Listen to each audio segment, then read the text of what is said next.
দৈনিক লোকালয়ের মাল্টিমিডিয়া সংবাদে সাথে আছি আমি হিজদা রহমান। শুরুতেই শিরোনাম। মাদারগঞ্জে চাঁদা না দেওয়ায় হামলা ও লুটপাটের অভিযোগ। জামালপুর থেকে শরীফুল ইসলাম ঝোকনের তথ্যচিত্রে দেখুন বিস্তারিত। জামালপুরের মাদারগঞ্জে চাঁদা না দেওয়ায় ব্যবসা প্রতিষ্ঠান, বাড়িঘরে হামলা, ভাঙচুর ও লুটপাটের প্রতিবাদে সংবাদ সম্মেলন করছেন ভুক্তভোগী আবু বকর। বিসমিল্লাহির রহমানির রহিম। আমার বাড়ি মাদারগঞ্জে, আসতেছে। আজ শনিবার দুপুরে জামালপুর পৌর শহরের গেটপাড় এলাকায় একটি হোটেলে এ সংবাদ সম্মেলন করেন মাদারগঞ্জ উপজেলা শ্রমিক দলের সিনিয়র সহসভাপতি আবু বকর।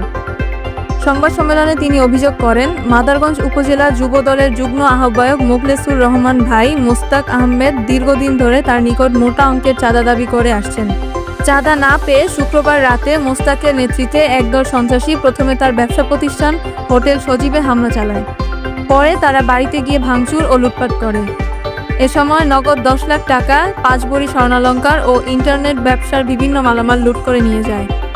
এ ঘটনায় তিনি দ্রুত সময়ের মধ্যে চিহ্নিত চাঁদাবাজ মোস্তাক আহমেদ ও তার সহযোগীদের গ্রেপ্তার করে সর্বোচ্চ শাস্তির দাবি জানান।